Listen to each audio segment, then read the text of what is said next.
All right, guys. About ready to begin our class.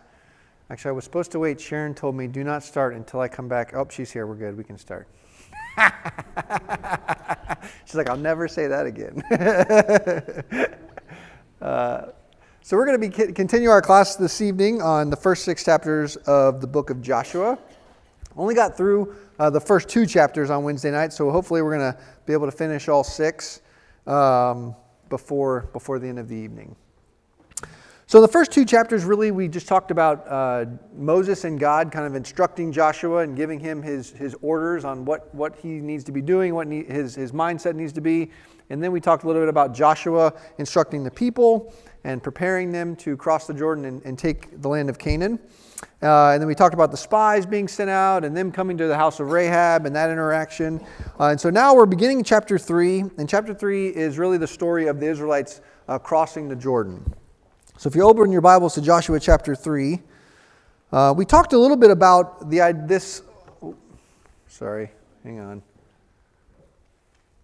I forgot I got to get through all the. Hopefully I don't mess this thing up again.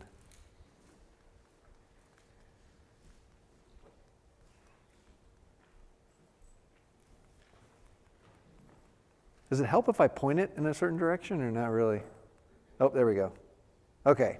We talked a little bit about this idea of 3 days, how we see this repeated several times in the first couple chapters. We actually see it repeated throughout the book of Joshua in different areas. And really you see it in the Old Testament and the New Testament both, this period of time and kind of what it meant, this idea of preparation. And we see here in the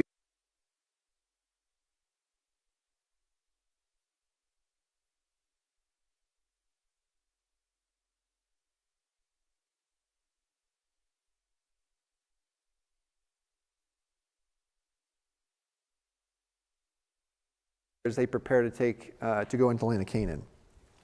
So here in verse 1 of chapter 3, we see Joshua and the Israelites leave early in the morning. They leave the Acacia Grove or Shittim. They go down to the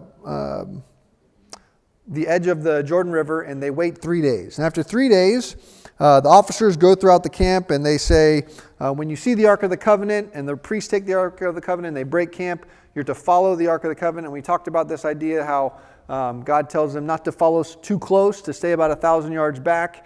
And the more I thought about this, I think the idea here is that God's in the lead, right? He's the one leading the Israelites, and to realize that, don't get ahead of yourself and think you're going to go your own way or try to pick a new way. Always follow the covenant, the Ark of the Covenant, the presence of God, and this idea that you haven't traveled this way before. So in verse 5, we kind of went over this a little bit. They tell the people to consecrate themselves because God was going to be doing great things through themselves. They were going to see God do great things through them. And this brings us to question number 3 in your booklet. What does it mean to consecrate oneself in terms of preparation to serve God? What do you guys think?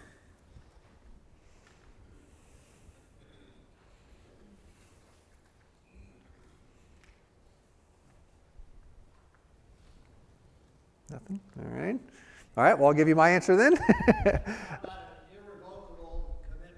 Perfect. Excellent. Irrevocable commitment to preparing yourself to this commitment that you've made to follow God. That's a great way of saying it. Anybody else? Any other thoughts on that? Things that I came up with is setting yourself apart in preparation for witnessing or participating in the works of God. It was a call for the Israelites to prepare their hearts and their minds for the extraordinary work that God was going to do through them. And I think we see this idea of consecration throughout the Old Testament. What are some other things that were consecrated in the Old Testament? That might give us a better idea of maybe what Joshua is telling the people or the idea that he's talking about. Well, the vessels in the tabernacle were purified and consecrated for use. For sure, exactly. Anything else? Any other things you can think about that were consecrated in the Old Testament? Aaron, the priests, yeah, exactly. All the priests were consecrated. The people, obviously the Israelites here were told to consecrate themselves. Prophets were consecrated. Kings were consecrated. Objects of worship, the tabernacle, the things that were used to worship in the tabernacle were consecrated.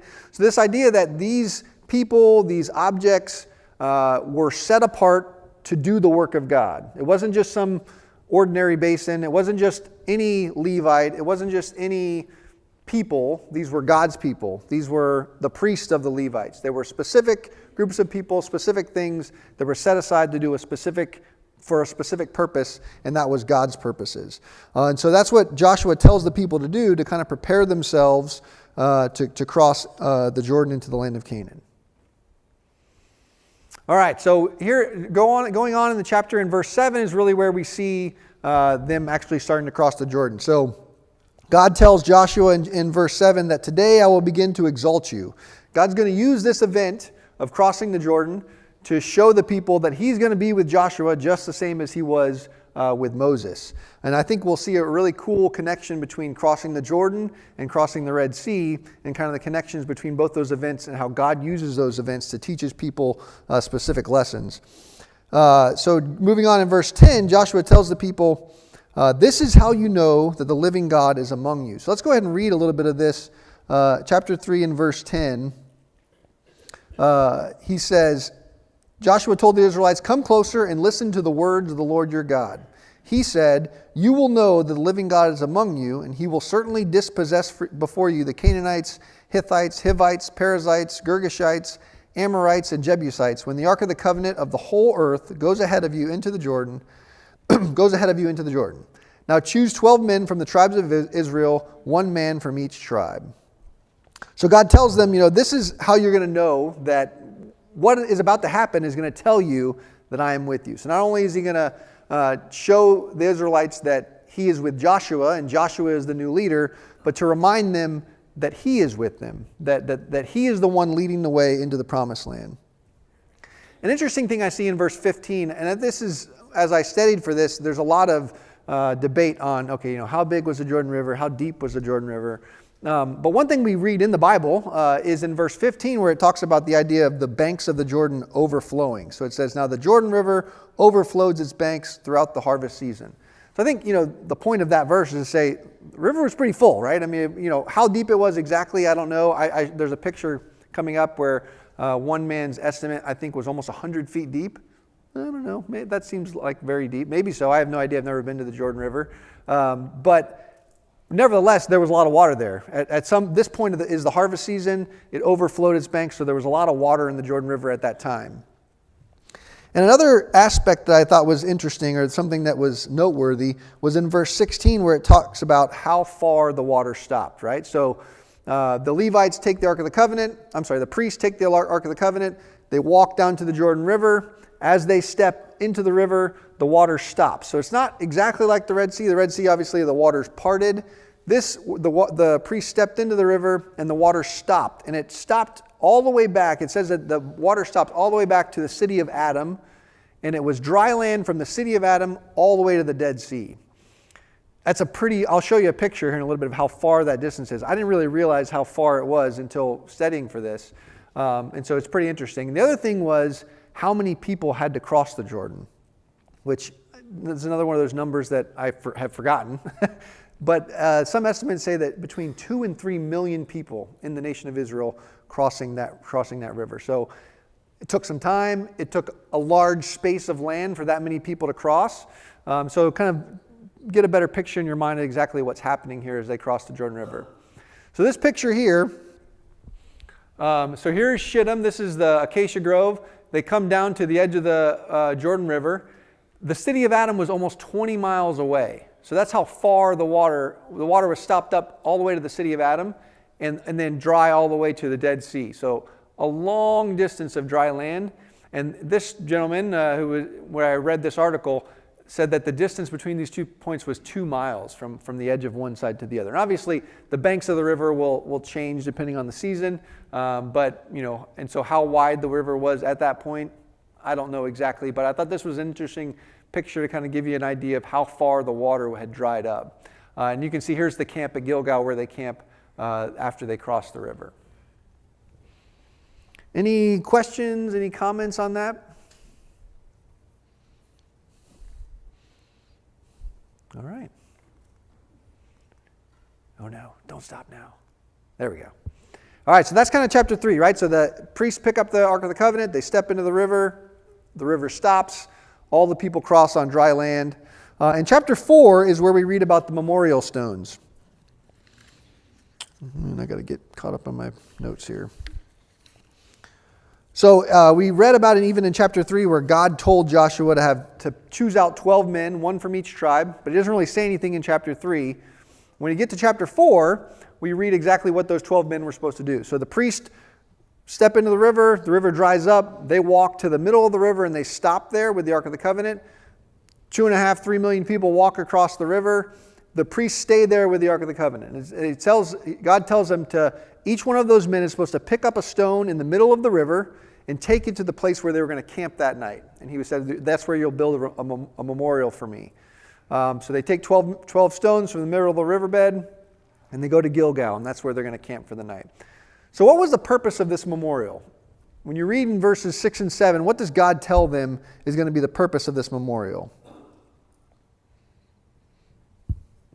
when their children ask them what it was, they can tell them. That's exactly right. So it's so that when their children, what are this big pile of rocks here? What's this mean?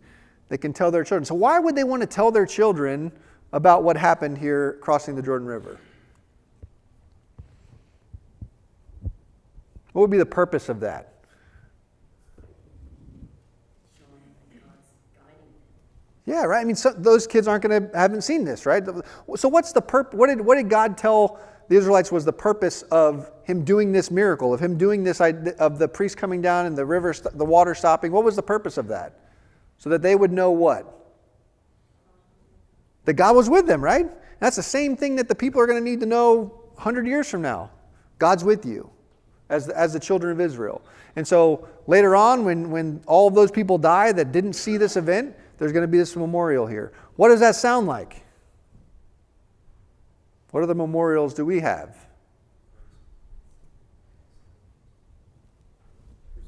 Crucifixion, the Lord's Supper, right? So this is the point I was supposed to get to on Sunday morning because I was going to use this to transition into the Lord's Supper. Didn't get there, but yeah, exactly. The memorial of the Lord's Supper. That's how we remind, our children. That's how we remind ourselves. It's a way to remind ourselves of what God has done for us. If we extend that just a little bit, a physical memorial is something that in some ways they kind of had, in some ways they really didn't, because this generation is not the generation that came out of Egypt. Yep. There was no memorial that they had in front of them that they could point to and say, your fathers set up this memorial when they crossed the Red Sea. Yep. There have been, but that's not where they are. So I think when you look at what Moses told Joshua, when you look at what God told Joshua, and when you look at what he tells the people, what he wants them to know, God wants them to know he is with them, and they need a way to keep that in front of them. That's exactly right. And you see that over and over again when God tells Joshua to read the law, when God tells Moses to read the law. The purpose of that is so that your children will know that I am the God who took you out of the land of Egypt. It's this constant reminding the people, I am the God who saved you, who redeemed you, who brought you out of the land of Egypt. Constantly reminding them of that. Anytime they read the law, it's not only to know what God's will is for them, but it's to remember, hey, this is the covenant we have with God, with Jehovah. Continuing kind of putting that in their minds over and over again. Yeah, I think that's an interesting point, the idea that now they're in the land that so this is the promised land, this is where they're going to live, and so this is a permanent kind of monument that they can remember. And there's tons of things that happen at Gilgal. I can't remember them all right now because I didn't write it down, but there's several events in the Old Testament that happen here at this location where they would see this reminder over and over again. If anybody remembers any of those. No? Okay. Yeah, perfect. I was going to say, too, they weren't even circumcised during those years in the wilderness. That's exactly right. A huge reminder of things. So here they have to really bring these in the forefront. Yeah, I think I'd forgotten that, too, before setting for this, that this entire group of males didn't know anything about what happened at the Red Sea. Or, they knew it, but they didn't experience it. It's a whole new generation of people. And there's definitely a difference between hearing about the works of God and seeing the Red Sea crossing. I mean, that's definitely pivotal in your life if you've seen those events for sure. Okay. So this idea of reminding the children of God, reminding their children of God's strong hand. So not only that he was with them, but that he had the power to protect them. Why would that be so important with what they're about to do, that they had trust that God was going to protect them?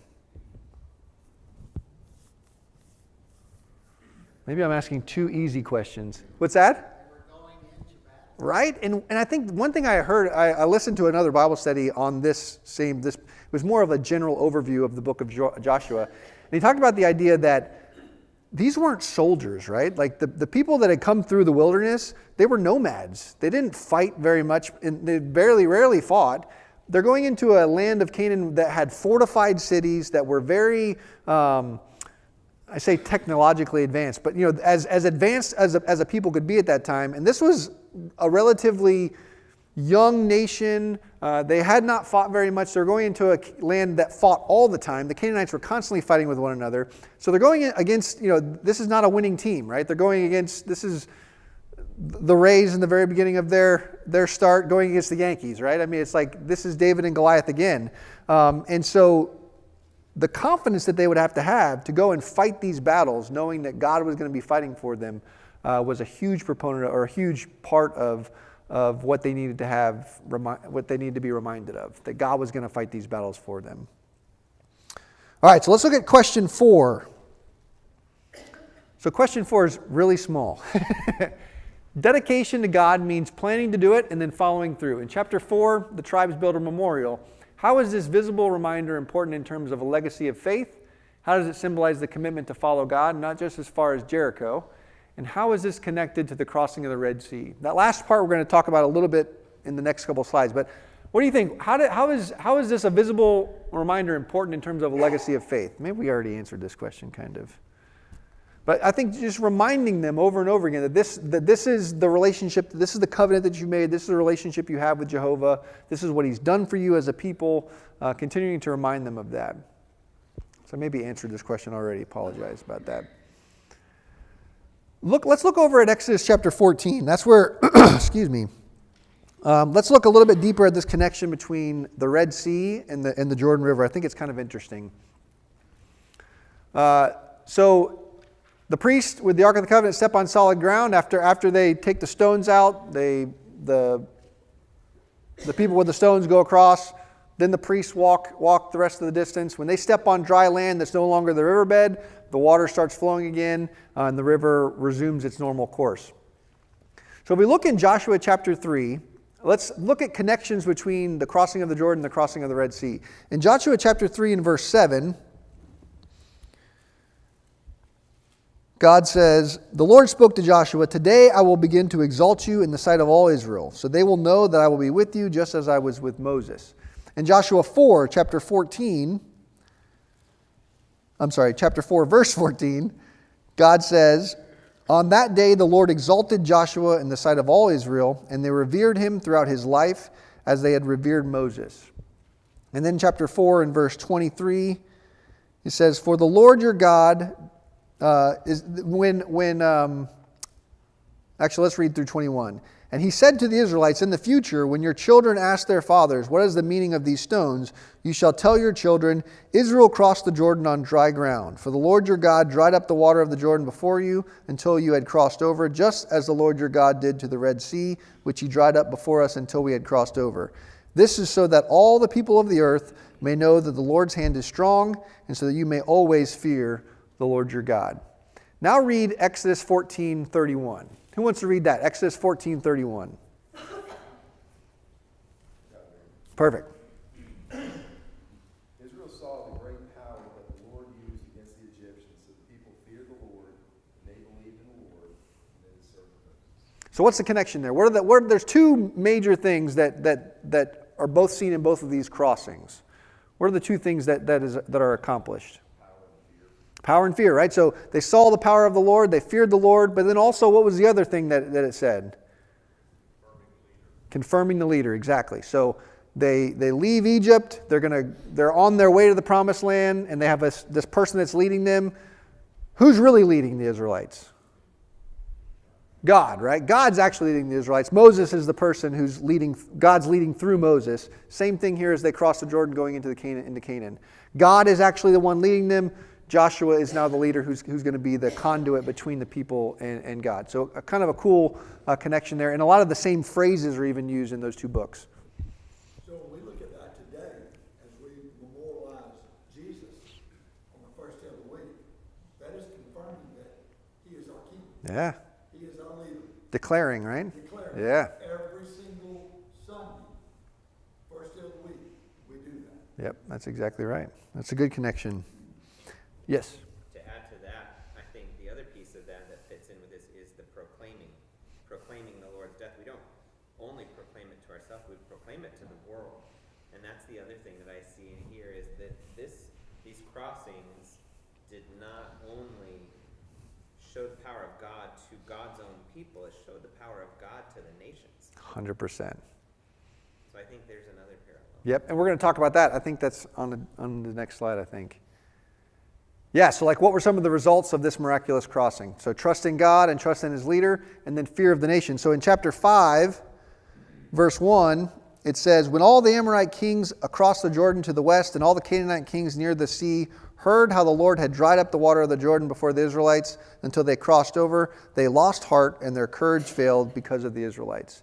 And then chapter 2 is actually when Rahab is recounting to the spies why she believed in God, right? So she says, we all heard about what happened to the Egyptians. We all heard about what happened at the Red Sea. We're all afraid. So I believe in your God. Your God is the God of heaven and earth. And so, like John was saying, it accomplished both those things. Not only did it remind the Israelites, but the people knew too. The people of the nations around knew who God was. I think this is interesting. This is another point that someone else brought up. So the people of Jericho, Rahab knew what happened in Egypt. Rahab knew what happened at the Red Sea. Jericho is not very far from Jordan, and it's elevated. So I'm sure you could, I don't know for sure, but I would think you might be able to see the Jordan River from where Rahab's sitting on the wall there. And so the river dries up, 3 million people cross on dry land, and you've heard about these people already. So now what are you thinking? Like they're coming for us. So you can imagine how afraid they are seeing all this happen after hearing about it. Any comments and questions? Yeah. I think it's important to note too that they crossed over the Jordan on the Passover, just like in Exodus 12:3, and we see in Joshua 4:19. That's exactly right. We're going to talk about that right now. That's exactly right. One of the things I wanted to comment on Sunday is the phrase melting away. That was a really interesting thing to read. The hearts of these egotistical nations thinking so haughty of themselves, seeing a nomadic people cross to destroy nations around them, really shows the power that God has. Yeah. Who was behind the power? That's exactly right. All right. All right. So chapter 5. Man, I'm getting through some chapters. I'm excited about this. Chapter 5. So this is the circumcision of the Israelites. So we brought this up a little bit. So in verses 4 through 7, why did Joshua decide to circumcise the fighting men of Israel? Why was this something that needed to happen? There's probably several answers to this. So what do you got? Were these people circumcised already? No, right? That would be terrible. No, exactly. So why weren't they circumcised? Yep, that whole generation that was circumcised in the beginning, they all died in the wilderness. God said, none of those are going to see my promised land. And I don't know exactly why, but they didn't do it they didn't circumcise their children in the wilderness. I don't know if anybody knows anything about that. I couldn't find anything on why that didn't happen. But this entire generation of males had not been circumcised. Why was this important? Let's answer the first question. So how does this reason fit in with our theme of success comes from following God? How does the idea of circumcising all the men before they go into the battle, how does that fit into our theme? Thank you. Yes? I'll just say, when you read back Deuteronomy and beforehand, right, it's this as well. That was the covenant that God had with his people, and they are not his people until they fulfill that part of the covenant. That was their sign That's exactly right. It was the sign of the covenant. It was exactly what it was. And so you think about fitting into our theme of the idea of success comes from following God. This is the sign of the covenant of them following God, is these men being circumcised. And so even the answer to the second question, what's the significance of the circumcision, is this is the sign that I am part of God's family. I am following, this is my leader. This is the person I'm following after. And it reminds them of this relationship that they alone have with God. And it's a very physical reminder of that relationship. I was at that. It goes to show the stubbornness of the people, right? Here, if you remember back when Moses struggled to get the people circumcised, right? And again, you have, a new generation, but the same people who still haven't followed through on what they're supposed to do to remain in their covenant with God. And they have to go do what God wants them to do, and they're still struggling. And it kind of just foreshadows this struggle that they're gonna have. They won't enter into what you do with God fully yet. Yeah. And it shows you. Yeah, that's exactly right.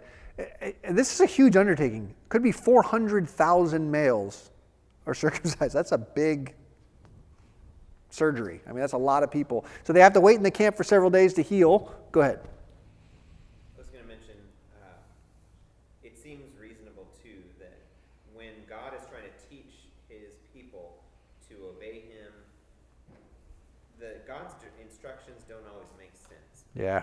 And so to learn obedience, this might be a little bit of a stretch, but God is helping them connect something that seems like an unconnected concept to success, that he will be with them. It's a sign of the covenant, that it's this mark, but it's, why on earth would we need to do this? Yeah. Well, that makes no sense. How's that going to help us, Fight in battle. Fight. Yeah. How's that going to help us fight better? Definitely not. Yeah. For a few days. Yeah, exactly. And so I think there's a lesson God is teaching them, that obey me in these things, it will go well with you later. Yep. And I think we're going to see that with Jericho as well. That's exactly right. That's a good point. I don't think they'll categorize it into weapons. They have physical weapons, they have mental weapons, and then they have spiritual weapons. I'm thinking too much maybe spiritual weapons is circumcision. Yeah. The covenant. That's exactly definitely a spiritual weapon, because that's what connected them to God. That's exactly right. All right. So what does God say he's accomplishing by doing this? At the end of this little passage here, in verse 9, God says that he's doing something by circumcising the nation. He says he's accomplishing something. What does it say there in verse 9?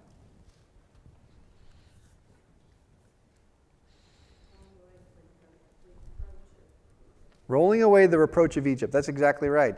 And that's actually what the word Gilgal means, right? Correct. Right. So that's what the word Gilgal means, is this idea of rolling away, or one guy said even restoration. The idea of restoration there is the same thing, the word Gilgal. Kind of re-solidifying this covenant relationship, taking away the shame that comes along with the slavery and not being God's people and being held in slavery for 400 years. Now they are God's people coming into his land, and now that reproach has been taken away. And it's the same thing that God talks about with the reproach of sin. And even in the beginning of circumcision, this idea of taking away the reproach of, I didn't write this down, I'm blanking on what the exact words are. But it's the same idea of taking away sin, taking away reproach. That's kind of what the circumcision accomplished. And then we see the same thing through baptism, that this is a spiritual circumcision, a circumcision of the heart, taking away the reproach of sin. Okay, any other comments on that? All right, moving through. All right, so now starting in verse 10, we see the idea of this first Passover. So they come into the land, they circumcise all the males, and then they take the first Passover. Was it actually the first Passover that they had since Egypt? Kind of a trick question, since Numbers 9, 1 through 5 is there. What do you think? No, it was not the first Passover. The first Passover was in Numbers 9. So they observed the Passover right after they come out of Egypt. They're at Sinai. They observed the Passover there.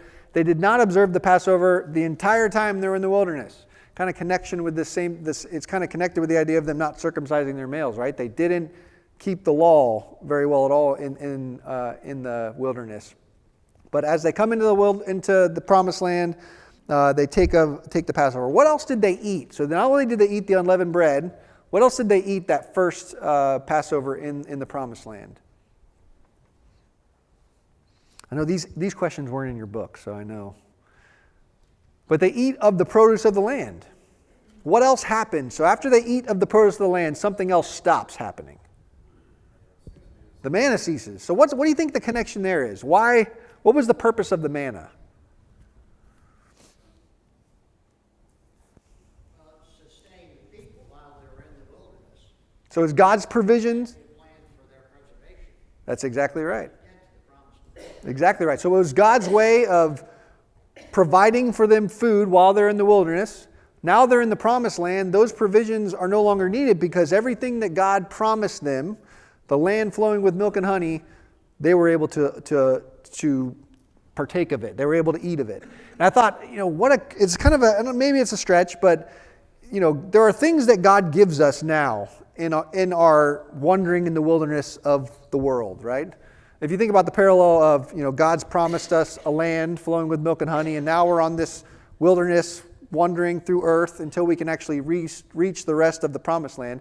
And there's certain things that God provides for us here on earth that sustain us, the church, our family, any spiritual blessing you can think of. But what's the ultimate blessing that He has waiting for us? Right? It's the promised land.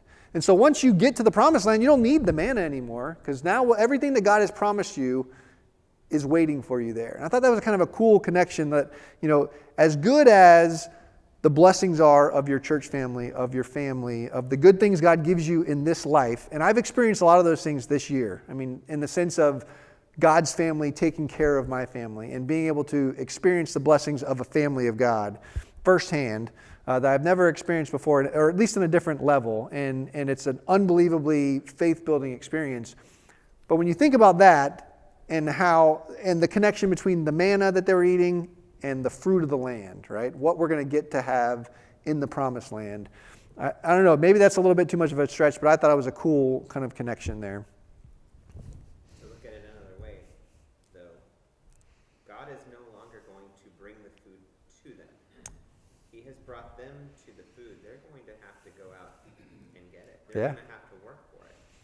And so it would be interesting, after a couple of days, the novelty of eating, real food again, or, not God's food, not manna and quail. I wonder at what point did it wear off and they're like, this is exhausting, we have to go and conquer and we have to take it and throw it or pick it or whatever. That's true. I didn't think about that. It's not just dropped off on the ground when we wake up in the morning.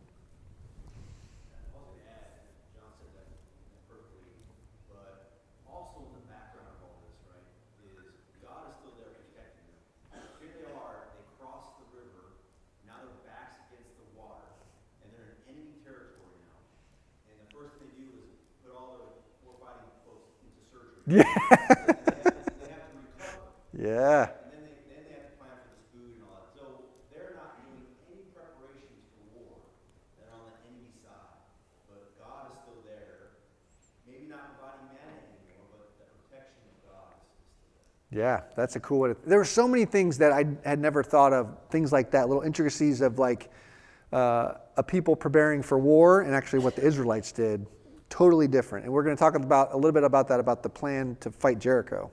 And to go with what he was saying too, they had to have that faith, that trust that God would protect them because of the position they were in. Like he was saying, they're in enemy territory. They don't have, like you said, their first line of defense is, out of commission. Yeah. So it's a faith building exercise there on top of other things. 100%. That's exactly right. Okay. All right, so this is kind of an interesting thing too. How much time we got? Okay. Oh man, not much. All right. So this is something I definitely want to talk about. So the next thing that happens is Joshua meets this person. He sees a guy with a sword. He walks up to him and he says, "Are you for us or against us?" He says, "Neither." And this guy says, "Well, I'm the commander of the Lord's army." As I studied this, a bunch of questions came up, who this person is, and I went into all these different rabbit holes. And then, like 2 days ago, I heard this exact same Bible study I've been listening to. He brought up an unbelievable point that I think makes a much better point than all of these other things I was talking about. So you think about this guy. Joshua sees this guy with a sword. It's drawn. He's like he's ready to fight. And he says, "Are you for us or against us?" He gives him, two choices. Are you for us or against us? And he says, "Neither." And then he tells him that he's the commander of the Lord's army. Who do you think Joshua thought he was? Who do you think Joshua thought Joshua was?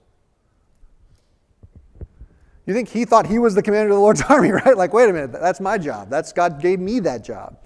And I think that's the point of this interaction. And the more it was Andy Cantrell. If you ever get a chance to listen to his Bible study on Joshua, it was very good. He was saying that this, I think, is the main point of this interaction. Because he says, "Are you for us or against us?" He says, "Neither. I'm not for you or against you. I'm the commander of the Lord's army. And you may think you're the commander of the Lord's army, but I'm here to tell you you're not." And then he goes on to tell him exactly what he has to do to fight Jericho. So it's not, have your guys start doing push-ups or start working on, battle arrangements. He tells them this crazy plan that does not sound like a battle plan. And the point I think of this interaction is God's going to defeat Jericho. So it doesn't matter if you think I'm on their side or I'm on your side. The question really is, whose side are you going to be on? Are you going to follow me as the commander of God's army? Or are you going to try to follow who you think you are as the commander of God's army? Because you're really not the commander of God's army. I'm the commander of God's army. And I thought that was a really cool, and I had never thought about that before, but I thought that was a really cool way it made this interaction make much more sense to me than talking about if this was Jesus or this was Michael the Archangel or who it was, which those are cool discussions, but I think when it comes to the point of Joshua, this made a lot more sense to me. So I may have gone over all these questions already. Where else do we see, so Joshua, he says, "Are you for us or against us?" He says, "Neither." And then the commander of the Lord's army asks Joshua to do something. What's he ask him to do? Take your shoes off because you're on holy ground. Where else do we remember hearing that before?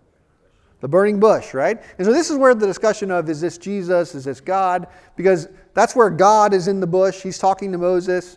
And he's giving Moses kind of the battle plan in a sense. Like, you're going to go to Jericho. You're going to go to Jericho. You're going to go to Egypt. You're going to take my people out. It's kind of the same thing here, right? Joshua gets the battle plan from the commander of the Lord's army. And so now he's standing on holy ground as he gets the instructions from God. All right. I'm glad I got through that because I was worried I wasn't going to get through that part.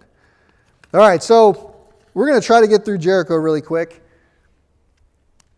So as the commander of the Lord's army gives him this plan, was this a strategic battle plan? If you're going to think of a plan to go against a fortified city that had the high ground, or you're going to be like, all right, we're going to march around the city and show them all of our people? And no, obviously. So like you were saying, this was an exercise in faith, right? And the cool thing is Joshua was like, all right, let's do it. He doesn't question him. He doesn't say, I don't know if this is a good idea. He says, hey, get the priests, get the ram's horns. We're doing exactly what God told us to do. So Joshua, gets off on the right foot for sure. So Joshua and the people do exactly what God wants them to do. They get the 7 priests. They get the 7 ram's horns. They get the Ark of the Covenant. The priests take the Ark of the Covenant. They have an armed guard in front. They have a rear guard. And they march around the city once for 6 days. And the priests blow the horns. And the people have to be silent. This is another thing that I had not really fully thought about. But you're walking around the city and you can't say a word. No one can speak. And you can only imagine, the one guy in the back says something and, they lose the battle or whatever it is. But they can't say anything for 6 days. They walk around once, they come back to camp. And then on the seventh day, they blow the horns, everyone shouts, the walls fall down, and they go in and take the city. And I think another cool thing to think about is this idea of every man went straight away, straight ahead is what it says. So the walls fall, and every man went straight ahead. It wasn't like they had to climb over and go through a gate or climb over. The only part of the wall fell down, so they all had to go in here. Every man went straight ahead, and they took the city. So we didn't really get through everything. That was the second bell, right? So next, on Sunday, we're going to try to get through 7 through 13 next week.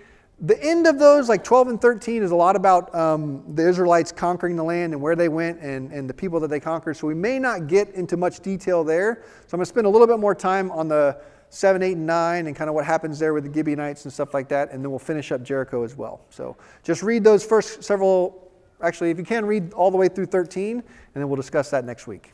Thanks, guys.